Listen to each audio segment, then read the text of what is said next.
الحمد لله رب العالمين والصلاة والسلام على حبيبه محمد وآله وصحبه أجمعين.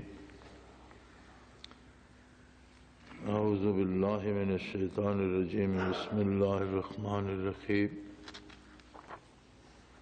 أفمن يعلم أنما أنزل إليك من ربك الحق كمن هو أعمى إنما يتذكر أولو الألباب الذين يوفون بعهد الله ولا ينقضون الميثاق والذين يصلون ما أمر الله به أن يوصل ويخشون ربهم ويخافون سوء الحساب والذين صبروا ابتغاء وجه ربهم وأقاموا الصلاة وأنفقوا مما رزقناهم سرا وعلانية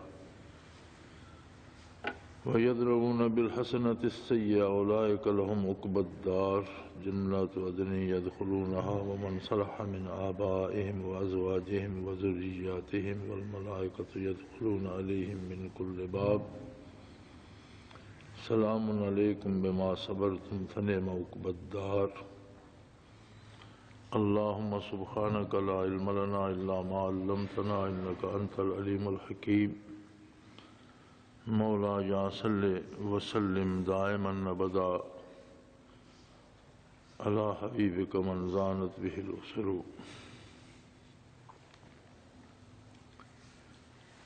قرآن حکیم کے نزدیک بصارت یہ ہے کہ انسان حق کو پہچانے، اور جو لوگ حق کو نہیں پہچانتے قرآن حکیم کے نزدیک وہ اندھے ہیں، یعنی انہوں نے بصارت کا استعمال نہیں کیا یا اپنی بدعمالی کی وجہ سے بصارت کھو چکے ہیں. جس طرح ظاہری آنکھ بد پرہیزیوں یا بعض حادثات کی وجہ سے ضائع ہو جاتی ہے یا نظر کھو بیٹھتی ہے، اسی طرح بعض گناہ ایسے ہوتے ہیں جو دل کو اندھا کر دیتے ہیں اور حق کی پہچان ختم ہو جاتی ہے. سو ارشاد فرمایا فَمَن يَعْلَمُ أَنَّمَا أُنزِلَ إِلَيْكَ مِن رَبِّكَ الْحَقُّ، وہ لوگ جو یہ یقین رکھتے ہیں، جو یہ جانتے ہیں، جنہیں اس بات پہ اعتماد ہے کہ آپ صلی اللہ علیہ وآلہ وسلم پر جو کچھ اللہ کی طرف سے نازل ہوا وہ حق ہے، وہ ان جیسے نہیں ہو سکتے جو اندھے ہوں، جنہیں یہ یقین نہ ہو، جنہوں نے حق کو نہ پہچانا ہو، انہوں نے گویا بصارت کھو دی. انما یتذکر اولو الالباب، اور یہ یقینی بات ہے کہ صاحب خرد ہی، سمجھدار لوگ ہی نصیحت قبول کرتے ہیں. اللہ کریم کے نزدیک اور قرآن حکیم کے مطابق سمجھدار لوگ کون ہیں؟ سب سے پہلی بات، سمجھدار لوگ وہ ہیں الذین یوفون بعہد اللہ ولا ینقضون المیثاق. سمجھدار لوگ وہ ہیں جو اللہ سے کیا گیا وعدہ پورا کرتے ہیں اور اپنے عہد کو توڑتے نہیں.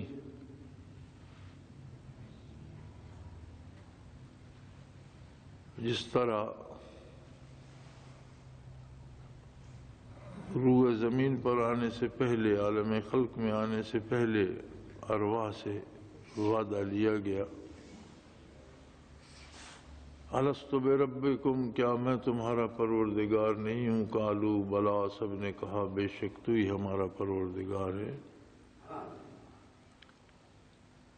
پھر اگر دنیا میں کسی کو نور ایمان نصیب ہوتا ہے تو اسی وعدے کی تجدید ہے کہ وہ اللہ کو اپنا رب، اپنا پروردگار مانتا ہے۔ عجیب بات ہے کہ اللہ کریم نے جو عہد ارواح سے لیا اس میں بھی یہ ارشاد فرمایا لست بربکم، کیا میں تمہارا رب نہیں ہوں؟ یہ نہیں فرمایا کہ میری الوہیت کا اقرار کرو، مجھے اللہ مانو۔ مطالبہ یہ تھا کہ کیا تم مجھے رب مانتے ہو؟ رب وہ ہستی ہے جو ہر ضرورت مند کی ہر ضرورت ہر حال میں، ہر وقت، ہر جگہ پوری فرماتی ہے، اور انسان کے بھٹکنے کا سب سے بڑا سبب جو ہوتا ہے، گمراہی کا سب سے بڑا سبب جو ہوتا ہے، وہ اپنی خواہشات کی تکمیل کے لیے، اپنی دنیا کی ضروریات کے لیے، کبھی دولت کی ہوس میں، کبھی اقتدار کے لالچ میں، کبھی زندگی باقی رکھنے کے لیے، چھوٹی موٹی ضروریات میں بھی اس کا پاؤں پھسل جاتا ہے، وہ اللہ کا فرمان چھوڑ دیتا ہے اور اس کے خلاف کر کے فائدہ حاصل کرنا چاہتا ہے۔ تو اس سب کا علاج یہ ہے کہ اسے اللہ کی ربوبیت پر یقین ہو کہ میرا ایک مالک ہے جس نے مجھے پیدا کیا ہے، جس کی دی ہوئی قوت میرے ہر سانس میں موجود ہے، جس کی دی ہوئی نعمتوں سے میں دیکھتا ہوں، سنتا ہوں، میں اس کی مخلوق ہوں، وہ میرا خالق ہے اور میرے ساتھ موجود ہے، وہ میری ضروریات سے واقف ہے۔ اس نے تکمیل ضروریات کے جائز وسائل ارشاد فرمائے ہیں، قوت دی ہے، عقل و خرد عطا فرمائی ہے، علم عطا فرمایا ہے، اور جائز طریقے سے رزق حاصل کرنے کا حکم دیا ہے۔ اب اگر کوئی جائز طریقے سے محنت مشقت کر کے اپنی روزی حاصل کرتا ہے اور اللہ کے احکام کو اور حدود الہی کو نہیں توڑتا تو وہ تو اپنے وعدے پہ قائم ہے، لیکن جو چند لقموں کے لیے اللہ کی حدود کو توڑ دیتا ہے اور محض حصول رزق کے لیے حرام اور ناجائز وسائل اختیار کرتا ہے، تو اللہ کریم فرماتے ہیں کہ یہ بے وقوف بھی ہے، اندھا بھی ہے، اور اللہ سے کیا ہوا وعدہ بھی توڑ رہا ہے۔ صاحب خرد وہی ہیں جو اللہ سے کیے ہوئے وعدے کو توڑتے نہیں۔ والذین یصلون ما امر اللہ بہ ان یوصل، اور جن چیزوں کو جوڑنے کا اللہ نے حکم دیا ہے ان کو جوڑتے ہیں، جن رشتوں کو جوڑنے کا حکم دیا ہے، جن احکام کو مکمل کرنے کا حکم دیا ہے، جس طریقے سے زندگی کرنے کا حکم دیا اس طرح سے زندگی کرتے ہیں، اور اس کے باوجود اپنے اللہ سے، اس کی ناراضگی سے ڈرتے بھی ہیں، اس لیے کہ ہماری عبادتیں اور ہماری نیکیاں جو ہم کرتے ہیں وہ بھی اس قابل نہیں ہوتی جتنی بالا اور بلند اور عالی اس کی بارگاہ ہے۔ ہر کام کا ایک معیار ہوتا ہے، اور ہم دنیا میں بھی دیکھتے ہیں کہ بے شمار چیزیں بنتی ہیں، لباس بھی بنتے ہیں، جوتے بھی بنتے ہیں، سواریاں بھی بنتی ہیں، گاڑیاں بھی بنتی ہیں، اسلحے بھی بے شمار چیزیں بنتی ہیں، لیکن کیا وہ ساری چیزیں بادشاہ کو پیش کرنے کے قابل ہوتی ہیں؟ اگر کوئی مٹی کا ایک گھڑا بھی بناتا ہے اور اسے بادشاہ کو پیش کرنا ہو تو وہ ویسا نہیں ہوگا جیسا عام آدمی کو بنا کر دیتا ہے۔ دنیاوی بادشاہ کے لیے اگر ایسی چیز ہم منتخب کرتے ہیں جیسی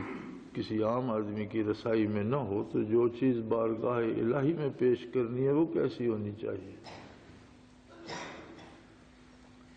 اور پوری کوشش کرتے ہیں کہ اللہ سے جو میثاق ہے وہ قائم رہے اور اسے نہ توڑے۔ اس کے باوجود اس بات سے ڈرتے ہیں کہ میری نیکیاں، میرے اعمال، میری عبادتیں، میرے سجدے بھی شاید اس قابل نہیں ہیں کہ اس کی عالی بارگاہ میں پیش کیے جائیں۔ چاہے جائے کہ بندہ ہو کر اس کے احکام کو ترک ہی کر دے۔ ہم ایک روزمرہ کی روٹین سمجھتے ہیں کہ 5 نمازیں ادا کر لیں، کبھی بھاگتے دوڑتے، کبھی اٹھتے بیٹھتے، کبھی جیسے خیال آیا، کبھی رہ گئیں۔ اور مسلمانوں کی اکثریت ایسی ہے جو اس کا تکلف بھی نہیں کرتی۔ لیکن آپ ہی سوچئے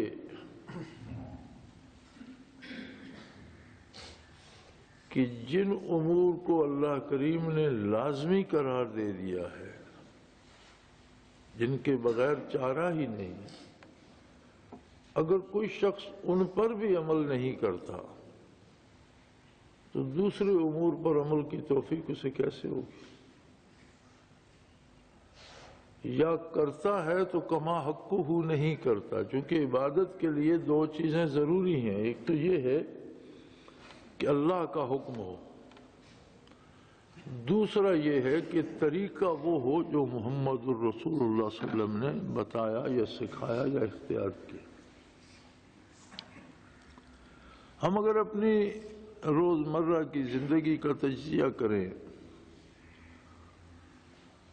تو ایسی رسومات جو ہم نے خود ایجاد کر لی ہیں،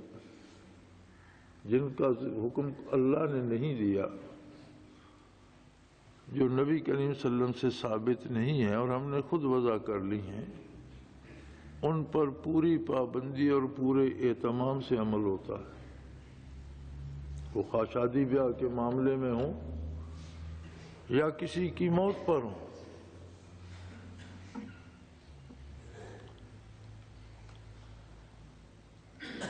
یعنی جو چیزیں از خود ہم نے گھڑ لی ہیں ان پر ہم پورا زور لگا دیتے ہیں کہ اس پر عمل کیا جائے اور پوری طاقت سے کیا جائے۔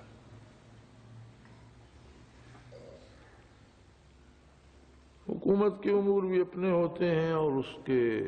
مشورے دینے والے لوگ بھی۔ اب کیسی عجیب بات ہے کہ حکومت نے بھی شادی کی دعوت پہ پابندی لگائی، سپریم کورٹ نے بھی شادی کی دعوت پہ پابندی لگا دی، حالانکہ شادی کی دعوت اپنی حیثیت کے مطابق بطور ولیمہ بچے والوں کے لیے کرنا تو سنت ہے۔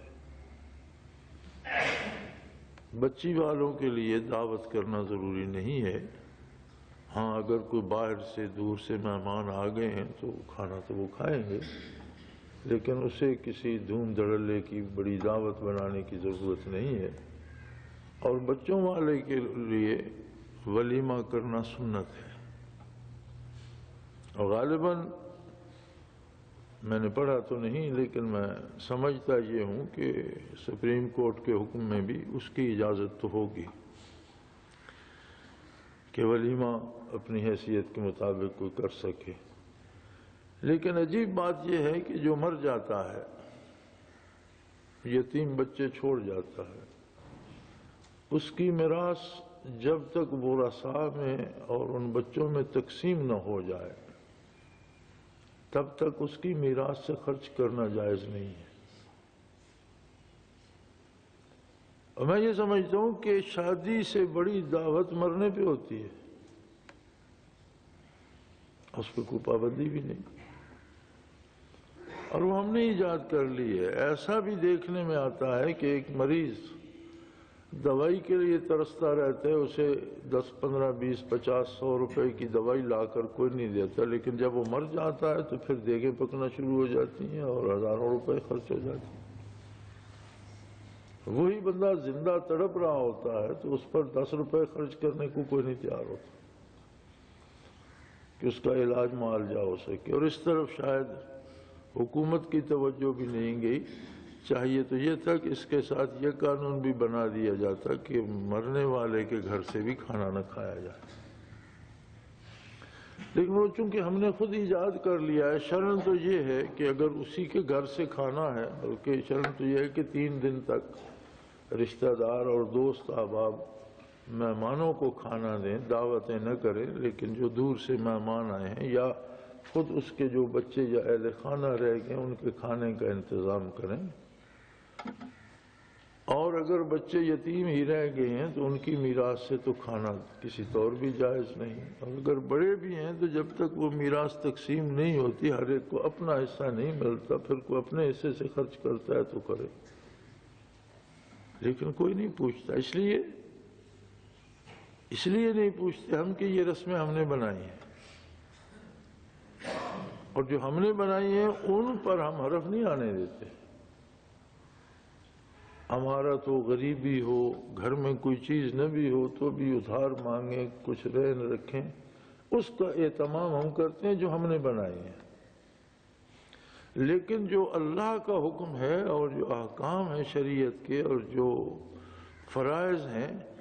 ان کے لیے ہمارے پاس فرصت ہی نہیں ہوتی۔ تو فرمایا یہی بے وقوفی ہے کہ اللہ سے کیے ہوئے وعدے کو نہ نبھایا جائے۔ عقل مند وہ لوگ ہیں جو اس عہد کو نبھاتے ہیں اور جن کاموں کو کرنے کا حکم دیا ان کو کرتے ہیں، اور کرنے کے بعد بھی اپنی حیثیت اور اپنے کام کرنے کے طریقے کو دیکھ کر وہ اس بات سے ڈرتے رہتے ہیں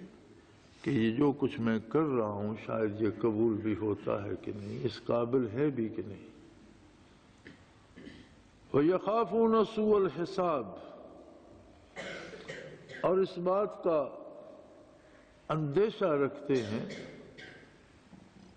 کہ جس طرح کا سخت حساب نہ ماننے والوں کا ہوگا،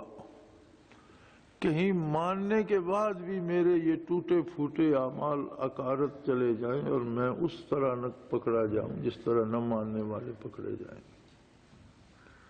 اور کتنا بد نصیب ہوگا وہ شخص کہ جو دعوے ایمان کے ساتھ وظیفے چلے اور پتہ نہیں کیا کیا کرتا رہا ہو، محنتیں اور مجاہدے کرتا رہا ہو، لیکن وہ خلاف سنت ہوں، قابل قبول نہ ہوں، چونکہ کوئی بھی عمل جو سنت کے خلاف ہے اس میں صلاحیت اور بہتری نہیں ہے، نہ وہ اللہ کے نزدیک قبول ہوگا، نہ وہ قابل قبول ہے۔ وَالَّذِينَ صَبَرُوا ابْتِغَاءَ وَجْهِ رَبِّهِمْ، فرمایا وہ لوگ جو اللہ کی رضا حاصل کرنے کے لیے صبر اختیار کرتے ہیں۔ صبر کا معنی عربی لغت میں ہے رک جانا، جیسے گھوڑے کو باغ کھینچ کر روک لیا جائے، ایسے عمل کو صبر کہتے ہیں۔ اور سب سے بڑا صبر یہ ہے کہ اللہ کی نافرمانی سے رک جائے۔ بھوکا ہے اور کھانے کو حرام ملتا ہے تو حرام نہ کھائے، بھوک برداشت کر لے۔ گناہ کر سکتا ہے، گناہ کا موقع ہے، لیکن اللہ کے حکم کو یاد کر کے اپنے آپ کو گناہ سے روک لے۔ اسی طرح صبر کا مفہوم یہ بھی ہے کہ بعض دفعہ رضا الہی کی خاطر دنیاوی مفادات چھوڑنے پڑتے ہیں، چونکہ ان میں اللہ کی نافرمانی ہوتی ہے، جیسے رشوت اب کروڑوں کی مل رہی ہے لیکن اللہ کریم کی نافرمانی ہے تو وہ چھوڑ دیتا ہے، اپنی غربت پہ کانے رہتا ہے، قناعت کرتا ہے، اس پہ گزارا کرتا ہے، لیکن وہ کروڑوں کے مفادات اس لیے نہیں لیتا کہ جو چیز جائز نہیں ہے یا اللہ کی نافرمانی ہے وہ نہ کروں۔ تو اس کا معنی یہ ہے کہ سیدھے راستے پر رہنے والوں کو تکالیف دنیاوی برداشت کرنا پڑتی ہے، جبکہ ہم یہ سمجھتے ہیں کہ شاید عبادت کرنے سے دنیاوی مسائل جو ہے وہ آسان ہو جائیں گے، بلکہ بعض احباب بڑی باقاعدگی سے لکھتے ہیں جی میں ذکر بھی کرتا ہوں، نمازیں بھی باقاعدگی سے پڑھتا ہوں، میری دکان نہیں چلتی۔ اب دکان کا چلنا ایک اور کام ہے، توفیق عبادت ایک اور کام۔ اگر دکان نہیں چلتی تو ممکن ہے آپ کا دکان چلانے کا طریقہ صحیح نہ ہو۔ ایک اصول ہوتا ہے خریدنے اور بیچنے کا، وہ چیزیں بکتی ہیں جن کی لوگوں کو ضرورت ہو۔ اب اگر کوئی ایسی چیزوں سے دکان بھر لے کہ جس جگہ اس کی دکان ہے وہاں کے لوگوں کو ان چیزوں کی ضرورت ہی نہ ہو تو وہ بکیں گی کیسے؟ اب وہ نمازوں کے زور پہ تو نہیں بکیں گی۔ ہو سکتا ہے کاروبار میں جو کمی آ رہی ہے اس میں کوئی ہماری کوتاہی ہو، ہم اس میں کوئی غلط طریقہ کر رہے ہوں۔ اسی طرح ملازمت میں انہی لوگوں کو اچھا سمجھا جاتا ہے جو اپنا کام لٹ کر کرتے ہیں۔ اب ایک آدمی کام نہیں کرتا اور صرف نمازیں پڑھے جا رہا ہے تو اس کی نمازوں پہ تو ملازمت میں ترقی نہیں ملے گی،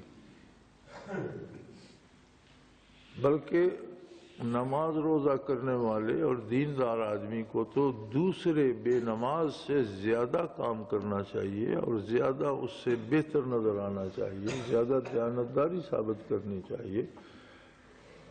اب دوسرے امور میں جو آدمی اللہ کا نافرمان ہے اور ایک اللہ کا فرمان بردار ہے تو واضح فرق ہونا چاہیے دونوں میں۔ لیکن ہماری بدنصیبی یہ ہے کہ ہم دیکھیں تو ہمارے بازار حاجیوں سے بھرے ہوئے ہیں، اکثر دکاندار، اکثر خرید و فروخت کرنے والے لوگ حاجی ہیں، لیکن ہماری حالت یہ ہے کہ کسی ایک پر بھی اعتبار کرنے کو دل نہیں چاہتا۔ کیا عجیب بات ہے کہ ہم نمازیں بھی پڑھ لیتے ہیں، حج بھی کرتے ہیں، تسبیح بھی ہاتھ میں رکھتے ہیں، اللہ اللہ بھی کرتے ہیں، اور لین دین میں ہم پہ اعتبار نہیں کیا جا سکتا۔ تو فرمایا اس میں تو والذین یصلون ما امر اللہ بہ ان یوصل، اللہ نے جن چیزوں کو جوڑنے کا حکم دیا انہیں جوڑتے ہیں، جن کاموں کو کرنے کا حکم دیا انہیں کرتے ہیں، اور پھر بھی لرزاں ترساں رہتے ہیں کہ اللہ قبول فرما لے اور کہیں سخت حساب کی زد میں نہ آ جاؤں، اور پھر اللہ کی رضا کے لیے صبر کرتے ہیں، تکلیفیں برداشت کرتے ہیں، ناجائز منافع یا ناجائز آمدن کو چھوڑ دیتے ہیں، اقام الصلاۃ، اللہ کی عبادت پہ قائم ہو جاتے ہیں۔ ہمارے ہاں صلاۃ مخصوص ہو گیا ہے لفظ نماز کے لیے، اور نماز بجائے خود بھی ایک نامناسب سا لفظ ہے جسے ہم نے عبادت پہ لگا لیا ہے، لیکن چونکہ غلط العام ہو چکا ہے تو غلط العام جو ہو جاتا ہے وہ بھی قابل قبول ہوتا ہے کہ ہر کوئی اس لفظ سے وہ معنی سمجھتا ہے۔ صلاۃ کا معنی صرف نماز نہیں ہے، صلاۃ آدمی کی پوری زندگی شب و روز کا نام ہے۔ رزق حلال کماتا ہے تو عبادت کر رہا ہے، اس میں حرام شامل کرتا ہے تو عبادت سے خارج ہو گیا۔ سچی بات کرتا ہے تو عبادت کر رہا ہے، صلاۃ ہے، اس میں جھوٹ شامل کرتا ہے تو صلاۃ سے خارج ہو گیا۔ تعلقات میں، جنگ اور صلح میں، خرید و فروخت میں، اخلاقیات میں، معاملات میں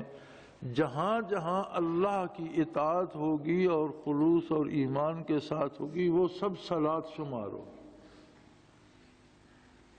اسی لیے صحابہ کرام رضوان اللہ علیہم اجمعین چونکہ اپنی پوری کوشش کرتے تھے اطاعت الہی پہ کاربند رہنے کی، تو ان کے لیے قرآن حکیم نے فرمایا تراہم رکعاً سجدا، تو انہیں جب بھی دیکھے گا وہ رکوع اور سجود میں ہوں گے۔ انہوں نے دنیاوی کام بھی کیے، کھیتی باڑی بھی کی، مزدوری بھی کی، ملازمتیں بھی کی، تجارت بھی کی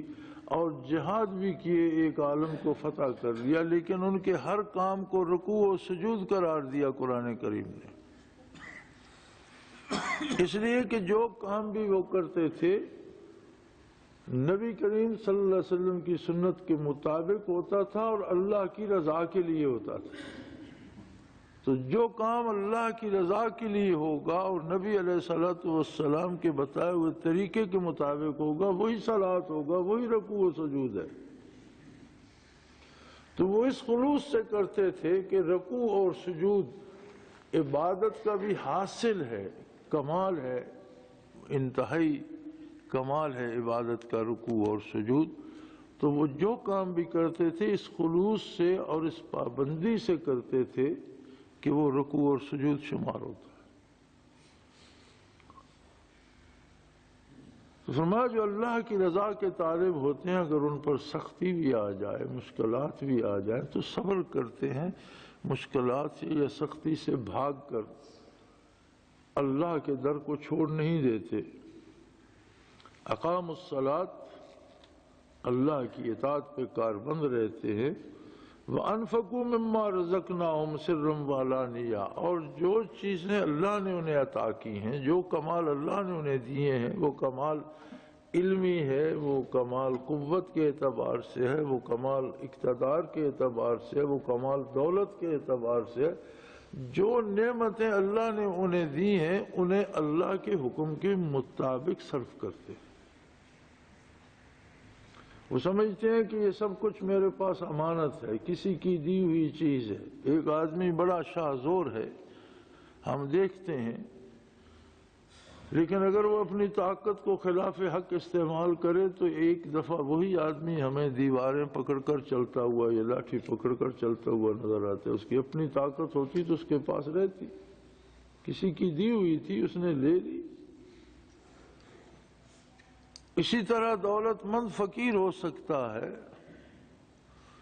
اسی طرح بہت بڑا جاننے والا سائنٹسٹ ہو یا مورخ ہو یا عالم ہو، ایک وقت میں اس کا دماغ اس کا ساتھ چھوڑ سکتا ہے، اس کی یادداشت ختم ہو سکتی ہے۔ تو جو نعمت بھی کسی کے پاس ہے وہ اللہ کی دی ہوئی ہے، اور جب تک اس کے پاس ہوتی ہے اسے اللہ کے بتائے ہوئے راستے پر خرچ کرتے ہیں، دوسروں کو فائدہ پہنچاتے ہیں اس سے، خفیہ بھی علی الاعلان بھی۔ وَيَدْرَؤُونَ بِالْحَسَنَةِ السَّيِّئَةِ، اور برائی کا جواب بھلائی سے دیتے ہیں۔ برائی یہ ہے کہ کوئی کسی سے ایسا سلوک کرے جس کا کرنا اس کے لیے جائز نہیں ہے، اور بھلائی یہ ہے کہ جواب میں ویسا سلوک کیا جائے جس کی شریعت اجازت دیتی ہے۔ تو اللہ کے بندے یا دانا بندے یا جنہیں سمجھ ہے یا جن کی بصارت سلامت ہے، جن کی نظر سلامت ہے، ان کے ساتھ اگر اگلا خلاف شریعت سلوک کرتا ہے تو وہ شریعت کی حدود نہیں پھلانگتے، اس کا جواب اس حد میں دیتے ہیں جو شریعت نے مقرر کر دی ہے۔ اب یہ ضروری نہیں ہے کہ ہم 10 آدمیوں کو دیکھیں کہ وہ خلاف شریعت کر رہے ہیں تو ہم بھی خلاف شریعت کریں۔ اور عجیب بات ہے دنیائی معاملات میں ایسا کوئی نہیں کرتا۔ اگر 10 بندے سڑک پر کھڑے ہیں وہ اپنا لباس پھاڑ دیتے ہیں تو 11واں اگر دانش مند ہے تو وہ یہ نہیں دیکھے گا کہ 10 بندوں نے لباس پھاڑ دیا میں بھی پھاڑ دوں، بلکہ وہ انہیں بھی سمجھانے کی کوشش کرے گا کہ یہ کیا جہالت ہے، کیا بے وقوفی کر رہے ہیں۔ 10 بندے اگر اپنا گھر کو آگ لگا دیتے ہیں تو کیا 11واں یہ دیکھ کر کہ 10 نے آگ لگا دی وہ لگا دے گا؟ وہ تو ان کو بھی روکنے جائے گا، کیا بیوقوفی ہے۔ دین کے معاملے میں جب ہم آتے ہیں تو ہم یہ سمجھتے ہیں کہ سارے لوگ، اب لوگ نمازیں نہیں پڑھتے تو میں ایک کیا پڑھوں گا، یا سارے لوگ رشوت لیتے ہیں میں نے لے لیا تو کیا حرج ہے۔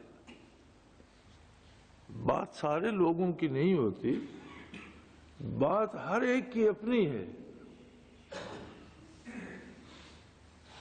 اور اگر ساری دنیا بھی اللہ کی اطاعت چھوڑ دے تو اللہ کی شان میں کیا فرق آ جائے، اور اگر کوئی ایک فرض بھی رہ جائے اور اسے اطاعت الہی نصیب ہو تو اسے تو اللہ کا شکر ادا کرنا چاہیے کہ اتنے گمراہ لوگوں میں اللہ نے اسے اطاعت کی توفیق عطا کر دی، وہ اپنی اطاعت پہ قائم رہے، ان لوگوں کو دیکھ کر خود اطاعت سے گمراہ نہ ہو جائے، بلکہ جسے اللہ ایمان نصیب کرے اسے تو مثال بننا چاہیے کہ دیکھو ہزاروں لوگ یہ برائی کر رہے ہیں لیکن یہ بندہ ہے کہ نہیں کرتا، دوسروں کے لیے مثال بننا چاہیے، نہ کہ برائی میں دوسروں کی تقلید کرے۔ فرمایا اللہ کے بندے وہ ہوتے ہیں یدرؤون بالحسنۃ السیئۃ، برائی کو نیکی سے روکتے ہیں۔ تو برائی کا جواب بھلائی سے مراد یہ ہے کہ اگر کوئی حدود شرعی توڑ کر، احکام شریعت توڑ کر برے انداز سے سلوک کرتا ہے تو وہ اس کا جواب شرعی حدود کے اندر دیتا ہے۔ اگر قاتل کو عدالت سزائے موت دیتی ہے تو قاتل نے جو قتل کیا اسے برائی کہا جاتا ہے، لیکن عدالت جو اسے سزائے موت دیتی ہے اسے برائی نہیں کہتی، وہ نیکی ہے۔ حالانکہ دونوں طرف بندہ ہی قتل ہوا، اس نے بندہ قتل کیا، عدالت نے حکم دیا، وہ بھی بندہ قتل ہو گیا، لیکن اس کا قتل کرنا برائی تھا، عدالت نے قانون کے مطابق جو سزائے موت دی یہ نیکی تھی۔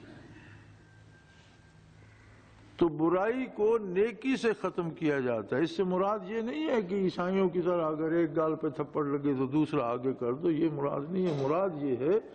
کہ جو کوئی برائی کرتا ہے، زیادتی کرتا ہے، اس کا جواب دیتے وقت وہ حدود شرعی کو چھوڑ نہیں دیتا، اس نے حدود شرعی کو چھوڑا، برائی کی، لیکن اس کا جواب شریعت کے اندر رہ کر جو دیتا ہے وہ نیکی ہے۔ اولئک لہم عقبی الدار، آخرت کا گھر ایسے لوگوں کے لیے ہے۔ جنات عدن یدخلونہا ومن صلح من آبائہم وازواجہم وذریاتہم، ایسے لوگوں کی تو اللہ فرماتا ہے موج لگ جائے گی، جنت ان کے لیے ہے جس میں وہ داخل ہوں گے، اور وہ لوگ بھی جو ان کے آباء و اجداد میں سے شریعت پہ کاربند رہے وہ بھی ہوں گے،